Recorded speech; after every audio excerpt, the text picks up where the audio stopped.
नमस्कार, good evening, आपका स्वागत है। आज इस पर्सनल फाइनेंस कार्यक्रम में हम बातचीत करने जा रहे हैं टैक्सेशन पर। और आज कार्यक्रम में पार्टिसिपेट करने के लिए हमारे साथ दो खास मेहमान मौजूद हैं। स्टूडियो में हमारे साथ हैं कृष्ण मल्होत्रा साहब, जो हेड हैं टैक्सेशन के अमरचंद मंगलदास में। गुड इवनिंग और शुक्रिया हमें ज्वाइन करने के लिए कृष्ण साहब। साथ ही मुंबई से हमें ज्वाइन कर रहे हैं बलवंत जैन साहब, CFO अपना पैसा। नमस्कार बलवंत साहब, आपका भी स्वागत है कार्यक्रम में। आइए, जब हम टैक्स पर बातचीत कर रहे हैं तो देख लेते हैं हम किस प्रकार के प्रश्नों को आज हम शामिल कर रहे हैं। आज अगर हम देखें जिस तरह से टैक्सेशन सेंट्रिक जो प्रश्न हम इंक्लूड कर रहे हैं, उसमें जॉइंट लोन अगर रनिंग है तो उसमें टैक्स रिबेट किस तरह से वर्क करती है, इसको हम चेक करेंगे। किस रेशियो में इनफैक्ट दोनों इसको लेकर आगे मूव कर सकते हैं। साथ ही एक इंडिविजुअल ने VRS के लिए ऑप्ट किया है और VRS के उनको फंड्स मिले हैं, उसको लेकर वो टैक्स इंप्लीकेशंस एग्जैक्टली चेक करना चाह रहे हैं, कैसे पूरा वर्क करता है। साथ ही साथ मेडिक्लेम में ATD के तहत किस तरह से पूरी प्रक्रिया आगे बढ़ती है, कैसे जहां तक टैक्स फंड की बात है उस मोर्चे पर इंडिविजुअल सीनियर सिटीजन इसको लेकर कैसे मूव कर सकते हैं। इनिशियली हम इन प्रश्नों को शामिल कर रहे हैं, आगे चलते हुए कई और प्रश्न हैं उनको भी हम इंक्लूड करेंगे। और अगर आप भी कार्यक्रम में पार्टिसिपेट करना चाहते हैं तो बस टैक्स लिखें, क्योंकि आज बातचीत होगी टैक्सेशन पर। उसके बाद जो आपका प्रश्न है आप डिटेल में उसको मेंशन करें, अपना नाम और जहां से आप ये प्रश्न पूछ रहे हैं, और हमें 57575 पर SMS कर दें। डिटेल्स स्क्रीन के बॉटम पर होंगी, जिस तरह से आप इसका हिस्सा बन सकते हैं इस कार्यक्रम का। आइए हम पहला प्रश्न जो है इसको इंक्लूड करते हैं। फर्स्ट क्वेरी हम ले रहे हैं, ये मिस्टर अशोक शर्मा साहब की तरफ से है। अशोक जी ने इनफैक्ट ये चेक करना चाहा है, स्क्रीन पर चेक करते हैं हम। इन्होंने मेंशन किया एक इनका जॉइंट होम लोन है, जिसके तहत ये आगे चेक करना चाह रहे हैं कैसे इनफैक्ट 80C एंड 24B की रिबेट ये अवेल कर सकते हैं। मिस्टर शर्मा इस समय लाइन पर हैं, इनसे जब तक हमारा कॉन्टैक्ट इस्टेब्लिश होता है। कृष्ण साहब, अगर हम पहले ये समझ सकें, अगर ये जॉइंट लोन की बात कर रहे हैं, अगर प्रॉपर्टी में दोनों का जिस तरह से नाम है, जॉइंट लोन भी इनफैक्ट दोनों एक साथ उसके तरफ जिस तरह से मूव उन्होंने किया है, सर्विस कर रहे हैं, एंड मोर ओवर पोजेशन भी मिल चुका है, इन दैट केस ही मतलब आपको लगता है ये इसको अवेल कर सकते हैं, क्योंकि पोजेशन काफ़ी इंपॉर्टेंट होगा। हाँ जी, आप बिल्कुल ठीक कह रहे हैं। इस केस में अगर उन्होंने ये जॉइंट प्रॉपर्टी है, जॉइंट लोन लिया है, तो उस सिचुएशन में अगर ये सेल्फ ऑक्यूपाइड अगर है ये अगर ये हाउस उनका, तो उस केस में इनको जो डिडक्शन है वो 1.5 लाख की दोनों सेपरेटली इंडिपेंडेंटली इसको क्लेम कर सकते हैं। और अगर मान लो उनके प्लान्स हैं कि इसको आगे मतलब इसको सेल्फ ऑक्यूपाइड नहीं रहेगा, लेकिन इसको लेट आउट अगर वो करना चाहते हैं, तो उस सिचुएशन में जितना भी इंटरेस्ट पे करेंगे उसमें कोई लिमिट नहीं है। इंडिपेंडेंटली दोनों जितना अपने लोन के पोर्शन पे जो भी इंटरेस्ट होगा वो उसको क्लेम कर सकते हैं। That is one. और दूसरा ये है कि इसके अंदर ATC के अंदर भी अगर कल को वो रिपेमेंट अगर करते हैं, जैसे उन्होंने पूछा, तो 1 लाख रुपए तक जो है ये ATC के अंदर भी रिपेमेंट के ऊपर ये सेपरेटली क्लेम कर सकते हैं। ओके, बलवंत साहब ये समझा सकें, जैसे आपके पोजीशन मिलता है इंडिविजुअल को, उसके बाद आप इंटरेस्ट तो इक्वली पोर्शंस में 5 इंस्टॉलमेंट्स में क्लेम कर सकते हैं, लेकिन क्या प्रिंसिपल वैसे वर्क नहीं करता? अगर आप इनको थोड़ा सरल भाषा में समझा सकें, 80C 24B specifically joint loan के संदर्भ में जो जानना चाह रहे हैं, आप इनको कैसे उसमें हेल्प करेंगे? देखिए सौरभ जी, मुझे लग रहा है आप प्री EMI इंटरेस्ट की बात कर रहे हैं। मतलब अगर आपने प्री EMI इंटरेस्ट वगैरह पे किया है, तो जो प्री EMI इंटरेस्ट है वो आपको जिस साल में आप पोजेशन लेते हैं उस साल से आपको 1/5 जो टोटल जो एग्रीगेट प्री EMI इंटरेस्ट वगैरह जो पेमेंट किया है उसका 1/5 करके अगले 5 साल तक आपको डिडक्शन मिलेगा, including the year in which you get the possession. जी, अच्छा, इनके और जो जहाँ तक सवाल जो 80C का डिडक्शन है, नॉर्मली क्या होता है कि लेंडर्स जो है जब तक डिसबर्समेंट पूरा नहीं होता तब तक EMI शुरू नहीं करते, और नॉर्मली डिसबर्समेंट और पोजेशन एक साथ में ही होता है। परंतु अगर पोजेशन डिले हो गया तो जो लेंडर है वो आपकी EMI तो शुरू कर ही देता है। तो ऐसी सिचुएशन में अगर आपने पोजेशन मिलने के पहले अगर आपने कोई प्रिंसिपल रीपेमेंट किया है तो उसका डिडक्शन आपको नहीं मिलेगा, that is lost for ever. और जहाँ तक प्रश्न किस रेशियो में इनको डिडक्शन मिलेगा, तो वो जरूरी नहीं है कि आपका जो ऑनरशिप का रेशियो है उस रेशियो में ही मिलेगा। जो आपको जो 80C का और जो 24B का जो डिडक्शन है वो आपका जो लोन में आपकी कितनी हिस्सेदारी है उसके बेसिस पे मिलेगा। कई केसेस में ऐसा भी हो सकता है कि प्रॉपर्टी भले 50-50% हो और कोई सिंगल जो जॉइंट ओनर है वही पूरे लोन को सर्विस कर रहा है, तो पूरा का पूरा जो डिडक्शन है वो जो लोन सर्विस कर रहा है उनको मिलेगा। तो बेसिकली जो आपका लोन सर्विसिंग रेशियो है उसमें आपको डिडक्शन मिलेगा। राइट। अगले प्रश्न की ओर मूव करें। कृष्ण साहब, एक और पहलू अगर हम देखें, जो प्रिंसिपल पोर्शन है ये 80C के अंडर फॉल करेगा, अब एटीसी में ऑलरेडी इतनी बड़ी एक लिस्ट है जिसमें निवेश के दूसरे विकल्प भी शामिल हैं। इसको कैसे देखना चाहिए, क्योंकि एक ऐसा समय है जब लोग इस समय सैलरीड इंडिविजुअल्स अपने ऑफिस में उससे रिलेटेड डॉक्यूमेंट सबमिट कर रहे हैं। ये जो लिमिट है, क्या इसको थोड़ा रिविजिट करना चाहिए, क्योंकि इन्वेस्टमेंट के इतने सारे विकल्प, ये भी उसी में, इसके अलावा भी बहुत कुछ, थोड़ा इसको थोड़ा आपको लगता है इसमें आगे चलते हुए ये चेंज हो सकते हैं? बिल्कुल, आपने बिल्कुल सही बात कही। जो 1 लाख की लिमिट कितने सालों से ऐसी रही है ये, और जिस तरीके से इन्फ्लेशन हो रहा है, जिस तरीके से लोगों के रेवेन्यूज भी इंक्रीज हो रहे हैं, उस हिसाब से अगर इन्वेस्टमेंट को गवर्नमेंट प्रमोट करना चाहती है, और ख़ासकर सैलरीड क्लास लोगों के लिए ये बहुत ज़रूरी है कि लोगों को आगे इंसेंटिवाइज किया जाए कि वो इस तरीके की स्कीम्स में जाएं कि जिससे कि उनकी सेविंग्स हो सके, और उसके लिए आई थिंक 1 लाख की लिमिट को गवर्नमेंट को इसको रिवाइज करना चाहिए। ओके, आइए हम नेक्स्ट क्वेरी की तरफ मूव करेंगे। बाकी डिटेल्स आप स्क्रीन पर देख सकते हैं। जो आपका प्रश्न था, मुंबई से नेक्स्ट क्वेरी, और लाइन पर इस समय मिस्टर संजीव चिंतल। संजीव साहब की तरफ से सवाल है, इन्होंने वीआरएस के लिए, हम देख रहे थे संजीव साहब आपने ऑप्ट किया, आपको वीआरएस के जो फंड्स आपने मेंशन किया 95 लाख मिल रहे हैं। आपने इनफैक्ट इसके बारे में जो चेक करना चाहा है, ये स्पेसिफिकली ये किस तरह से टैक्स वर्क करेगा, इस पर यही आप चेक करना चाह रहे हैं? Yes sir. ओके, इसमें हम एक एक कर इन पहलुओं को टच करना चाहेंगे। कृष्ण साहब, पहले आप बता सकें, क्योंकि इनको एक अच्छा एक कॉपस मिल रहा है ये वीआरएस के लिए जिन्होंने ऑप्ट किया है, इसमें जो एग्जेम्पशन लिमिट है वो तो इससे हम देखें अराउंड 5 लाख तक जो रहती है, आप इनको कैसे बताना चाहेंगे, ये पूरा किस तरह से इनके केस में वर्क करेगा? पहले तो मैं उनको मुबारक देना चाहूँगा कि उनको अच्छा एक अमाउंट मिला इस वीआरएस के ऊपर। इसमें जहाँ तक इनकम टैक्स की बात है, इसमें एक सेक्शन है, सेक्शन 1010C है जी, जिसके अंदर ये 5 लाख तक की अगर ये वीआरएस स्कीम जिससे इन्होंने लिया, अगर वो प्रिस्क्राइब्ड जो गाइडलाइंस के अकॉर्डिंगली है, तो उस केस में ये इनकम टैक्स में सिर्फ 5 लाख रुपए तक की अपनी इसमें रिलीफ ले सकते हैं, जहाँ तक इनकम टैक्स की बात है। और जहाँ तक ये है कि इन्वेस्टमेंट करने की बात है, उस केस में और एक चीज़ का ध्यान रखना पड़ेगा कि इसमें एक एक्सेप्शन है कि अगर मान लीजिए इन्होंने पहले अगर वीआरएस के अंदर पहले कभी इस तरह की डिडक्शन ली है, तो अब उनको इस वक्त नहीं मिलेगी। और साथ में एक सेक्शन 89 होता है इनकम टैक्स के अंदर, जिसके अंदर अगर आपको कुछ एरियाज मिलते हैं या सैलरी एडवांस में मिलती है, तो उस एरियाज और एडवांस के ऊपर आपको रिलीफ सेक्शन 89 में मिलता है। तो अगर ये अवेल कर चुके हैं, तो इन 2 सिचुएशन में इनको 5 लाख का नहीं मिलेगा। अदरवाइज इसमें जो रिस्ट्रिक्शन है वो 5 लाख रुपीज़ की है। Okay, मतलब आप ये कहना चाह रहे हैं अगर सेक्शन 10 सब सेक्शन 10C या 89 ऑलरेडी अवेल कर चुके हैं पहले, तो फिर ये एप्लीकेबल इनके केस में नहीं होगा, अदरवाइज ये इनके लिए एप्लीकेबल है। बलवंत साहब, इसमें वैसे अगर हम वीआरएस की बात करें, ये फर्दर सप्लीमेंट्स किस तरह से वर्क करती हैं, कैसे वो प्ले होंगी? अगर हम ग्रेच्युटी की बात करें, पीएफ की बात करें, कुछ लिव इनकैशमेंट की बात हो, उसकी अगर डिटेल्स अगर आप शेयर कर सकें। देखिए सौरभ जी, ऐसा लग रहा है मेरे को कि ये जो 95 लाख उनको मिल रहा है वो बहुत सारी आइटम्स मिला के है, सिर्फ वीआरएस का ही अमाउंट नहीं है।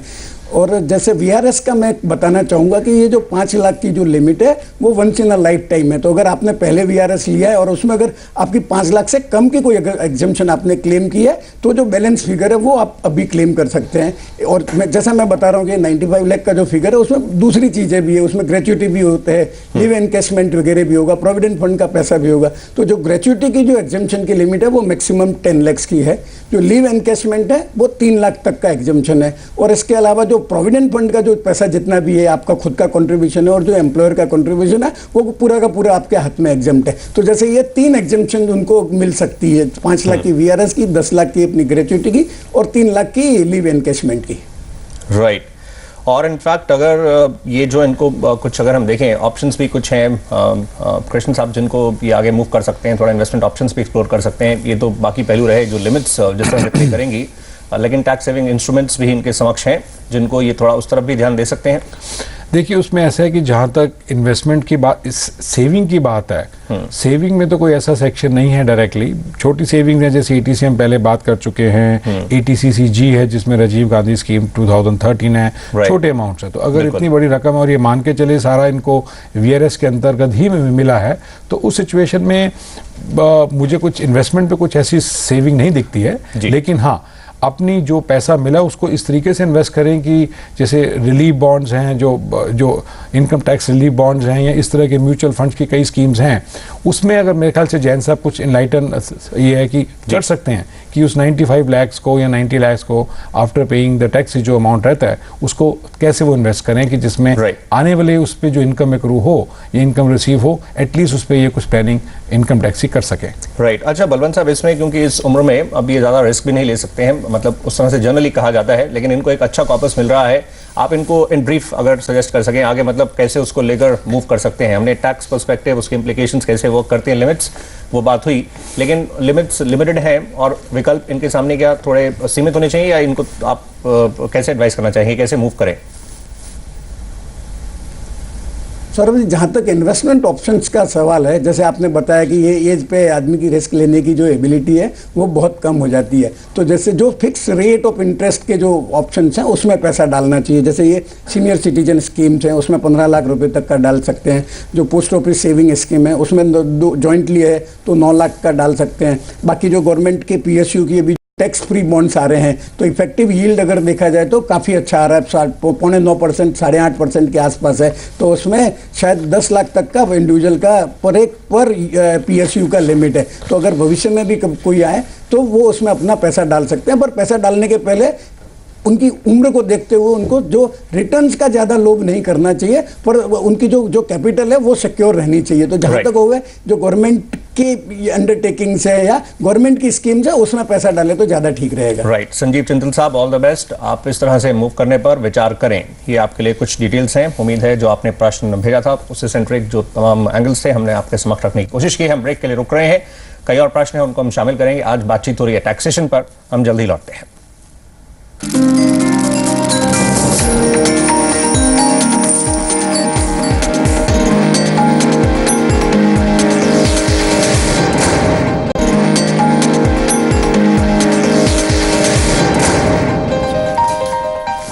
Welcome back. आज हम बातचीत कर रहे हैं टैक्सेशन पर। कार्यक्रम में आज पार्टिसिपेट कर रहे हैं अमरचंद मंगलदास से टैक्सेशन के हेड कृष्ण मल्होत्रा साहब और अपना पैसा के CFO पलवन जैन साहब। अगला प्रश्न आए हम सीधे शामिल करेंगे। ये नेक्स्ट क्वेरी जो हम इंक्लूड कर रहे हैं ये हावड़ा से है और प्रश्न भेजा निर्मल कुमार साहब ने। इस समय वो लाइन पर हैं, इनसे हम बात करते हैं। निर्मल साहब, आपने चेक करना चाहा कि मेडिक्लेम पर टैक्स का जिस तरह से जो रिबेट है वो कैसे वर्क करती है। ये क्या केवल आप अपने लिए प्रीमियम्स दे रहे हैं या पेरेंट्स के लिए भी है? कुछ आप शेयर कर सकते हैं, कुछ डिटेल्स? आप लाइन पर हैं निर्मल कुमार साहब? जी बताइए आप सवाल। जी प्लीज गो अहेड सर। आप बताइए आप क्या पूछना चाह रहे हैं। हम डिटेल्स देख पा रहे हैं। आप मेडिकल प्रीमियम्स दे रहे हैं फिलहाल? आपको हम आपका प्रश्न जो है हम इसको एड्रेस करने की कोशिश करते हैं। कुछ लगता है लाइन में प्रॉब्लम है, आप ट्रैवल कर रहे हैं, लेकिन आपको इससे सेंट्रिक डिटेल्स हम शेयर करते हैं। इसमें अगर हम देखें बलवंत साहब, ये मेडिक्लेम की बात कर रहे हैं सेक्शन 80D के तहत जो वर्क करेगा अपने लिए इंडिविजुअल्स के जो लिमिट है और सीनियर सिटीजन्स की जिस तरह से वर्क करती है, ये अभी 58 के हैं तो ये उस श्रेणी में नहीं है सीनियर सिटीजन्स के लिए।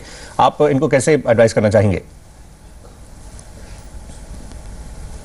देखिए सौरभ जी, जो 80D का जो मेडिक्लेम का जो लिमिट है वो नॉर्मल सिटीजन्स के लिए जो है वो नॉर्मल टैक्स पेयर्स के लिए 15,000 है और अगर सीनियर सिटीजन्स है तो वो लिमिट 20,000 है।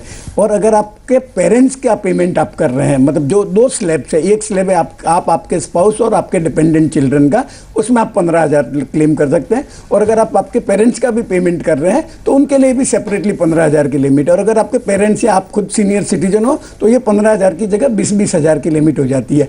और अभी लास्ट फाइनेंस एक्ट में फाइनेंस मिनिस्टर ने प्रपोज किया कि ये जो 15,000 और 20,000 की जो लिमिट है उसके अंदर एक सब लिमिट भी 5,000 की इंट्रोड्यूस की गई है। जो आप प्रिवेंटिव हेल्थ चेकअप के लिए जाते हैं, जो रेगुलर हेल्थ चेकअप वगैरह कराते हैं, उसके लिए आप 5,000 रुपया with in that limit claim कर सकते हैं। पर एक बात ध्यान रखने जैसी है सौरभ जी कि ये जो प्रीमियम का पेमेंट है वो आप कैश में नहीं कर सकते।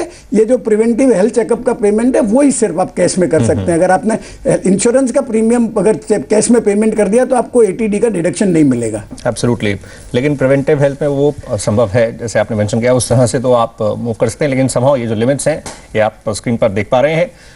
जैसे हम 80C का कृष्ण साहब बात कर रहे थे, 1 लाख की लिमिट और दूसरी तरफ ये 80D की लिमिट देखें, ये भी आपको लग रहा है जो मेडिकल एक्सपेंसेस जिस तरह से हैं और जो लिमिट्स हैं ये जो सेट की गई थी, इनमें भी टिंकरिंग की आवश्यकता है, इसको बदलाव करना चाहिए, तो मतलब ताकि लोग इस तरफ आ भी रहे हैं उनको थोड़ा और इंसेंटिवाइज किया जाए। देखिए, आपकी बात बिल्कुल ठीक है, मैं आपसे बिल्कुल सहमत हूँ। आई थिंक इसके अंदर आज की डेट में अगर गवर्नमेंट का ये इंसेंटिव देना चाहती है कि हेल्थ केयर के ऊपर, लोगों की हेल्थ केयर के ऊपर अगर थोड़ा सा हमें सोचना होगा, तो उस हिसाब से जो अमाउंट्स हैं 15,000 का या 20,000 का, ये बहुत ही छोटा अमाउंट है और इसमें बहुत स्कोप है कि अगर इस लिमिट को आगे इंक्रीज़ किया जाए। ओके, आइए अब हम नेक्स्ट क्वेरी इंक्लूड करते हैं। ये मुंबई से है, ये प्रश्न रुचा मुगले की तरफ से है। ये खुद एक प्राइवेट एयरलाइंस में कैबिन क्रू में है और इन्होंने मेंशन किया ये अब ज्वाइन करने जा रहे हैं सऊदी अरेबिया बेस्ड एक एयरलाइंस को, और इनफैक्ट ये फरवरी ऑनवर्ड्स इसको ज्वाइन कर रहे हैं। इन्होंने मेंशन कहा एग्जैक्टली चेक करना चाहा इसमें कि जहाँ तक टैक्स की बात है वो इंडिया में किस तरह से वर्क करेगा। ये इंटरेस्टिंग है। इसमें कृष्ण साहब अगर हम देखें, क्योंकि ये फाइनेंशियल ईयर की अगर हम बात करें फेब में जा रहे हैं, almost end of the financial year, तो इन दैट केस क्योंकि ये मेजर पोर्शन इंडिया में रहे हैं, तो जो इंडिया से जो इनकी इनकम हुई है यहाँ पर जो प्राइवेट एयरलाइंस में जॉब कर रहे थे और फिर वहाँ से जाएंगे, क्या ये दोनों क्लब होंगे उस फाइनेंशियल ईयर में जो भी इनकम है, मतलब कैसे इसको देखना चाहिए? देखिए, ऐसा है कि अगर ये इस फैब में जा रही हैं तो इसमें थोड़ा क्लियर नहीं था कि पहले क्या ये फॉरेन एयरलाइन ज्वाइन कर रही है तो क्या इंडिया में रहेंगी या फॉरेन एयरलाइन ज्वाइन करके बाहर जा रही है? नहीं, ये बाहर जा रहे हैं, वहीं पर ये रहेंगे। अब अगर ये बाहर जा रही हैं तो उस सिचुएशन में ऐसा होगा कि since the law is very simple कि अगर आप इंडिया में रेजिडेंट हैं तो उस केस में आपकी ग्लोबल इनकम के ऊपर आपको इनकम टैक्स देना पड़ेगा।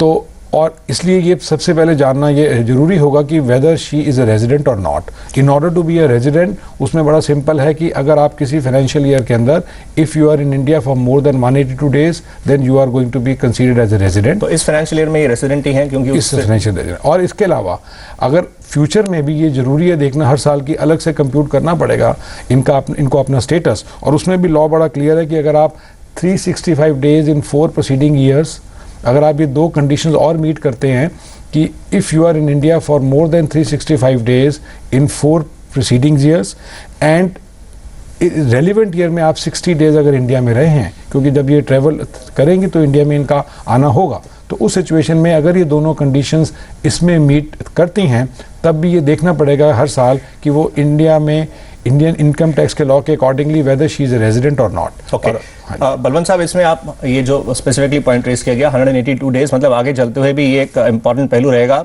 इनका जहां तक टैक्स लायबिलिटी की बात है। एंड मोर अगर हम फॉर्म 16 की बात करें, वो एम्प्लॉयर से जो जनरली कहते हैं अगर आप बीच में ब्रेक कर रहे हैं, न्यू ऑर्गेनाइजेशन में ज्वाइन कर रहे हैं, तो एक कंटिन्यूटी नेक्स्ट आप एम्प्लॉयर को बताएं, फिर उसके अकॉर्डिंगली आपको वो इशू होता है। इनके केस में ये इस फाइनेंशियल ईयर में ये कैसे वर्क करेगा एंड 182 डेज आगे चलते हुए उसका इनके लिए क्या मायने?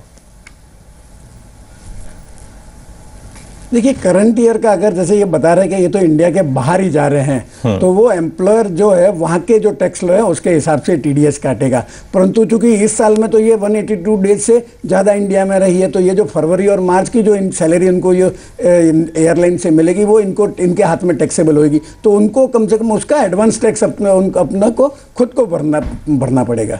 ओके, आइए अब हम नेक्स्ट जो सवाल है उसकी तरफ हम मूव करते हैं। ये सवाल पुणे से है। सवाल ये मिस्टर विश्वास की तरफ से है, मिस्टर गुरुराज विश्वास। इन्होंने मेंशन किया कि इनका एक होम लोन जो इनफैक्ट वो रनिंग है उसको ये प्रीपे करना चाह रहे हैं। प्रीपे में अब इन्होंने मेंशन किया ये अपने फादर से कुछ उसके लिए रकम ले रहे हैं, 2.5 लाख इन्होंने मेंशन किया। आप लाइन पर है इस समय मिस्टर विश्वास? हाँ, यस। तो आप इसमें एग्जैक्टली जो चेक करना चाह रहे हैं, आपके फादर आपको ये रकम जो दे रहे हैं, आप पूछना चाह रहे हैं इसको किस तरह से ट्रीट करना चाहिए इसको, आप यही आपकी क्वेरी है एग्जैक्टली?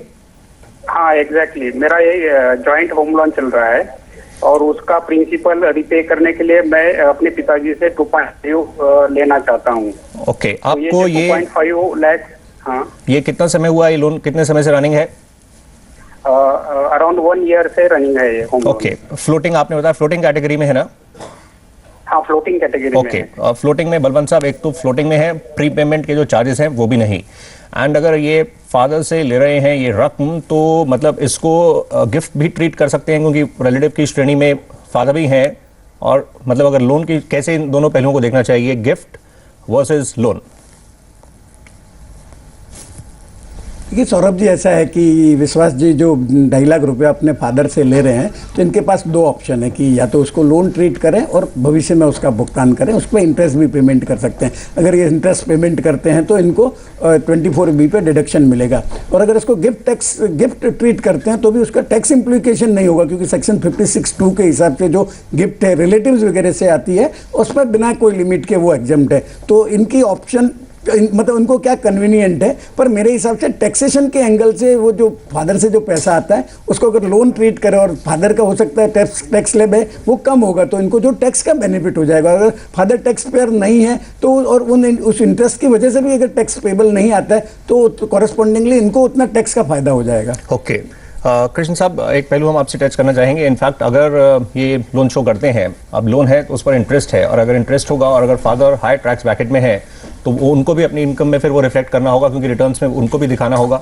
मतलब अगर लोअर ब्रैकेट में है देन इन दैट केस वो वर्क करेगा, मतलब, और अदरवाइज क्या गिफ्ट जो है उसके लिए आगे मूव करें? देखिए, आपने बिल्कुल सही कहा कि अगर इनके फादर हायर ब्रैकेट में हैं और मान लो ये लोअर ब्रैकेट में है तब तो बिल्कुल ही नहीं करना चाहिए, क्योंकि इनका लोअर ब्रैकेट और अगर फादर अपने हाथ में वो इंटरेस्ट इनकम रिफ्लेक्ट करेंगे उनको हाईएस्ट स्लैब का इनकम टैक्स देना पड़ेगा। लेकिन अगर फादर की इनकम टैक्सेबल नहीं है या उनकी बिलो ये मतलब अगर बिलो टैक्सेबल है या उनका स्लैब सबसे लोअर स्लैब है या इनके स्लैब से ज़्यादा है, तो उस सिचुएशन में ये उनको इंटरेस्ट दे सकते हैं और सेक्शन 24B में उसकी डिडक्शन को ये क्लेम कर सकते हैं। और फादर को अपनी इनकम टैक्स में जो भी इनसे इंटरेस्ट आएगा उसको इनकम टैक्स उसके ऊपर उनको देना पड़ेगा और उस इनकम को रिफ्लेक्ट करना पड़ेगा। राइट, इतना ही समय था, प्रश्न कई और थे, लेकिन कार्यक्रम को यहीं वाइंड अप करना पड़ेगा। कृष्ण मल्होत्रा साहब, शुक्रिया पार्टिसिपेट करने के लिए, अपने व्यू शेयर करने के लिए। बलवंत जी, आपका भी धन्यवाद।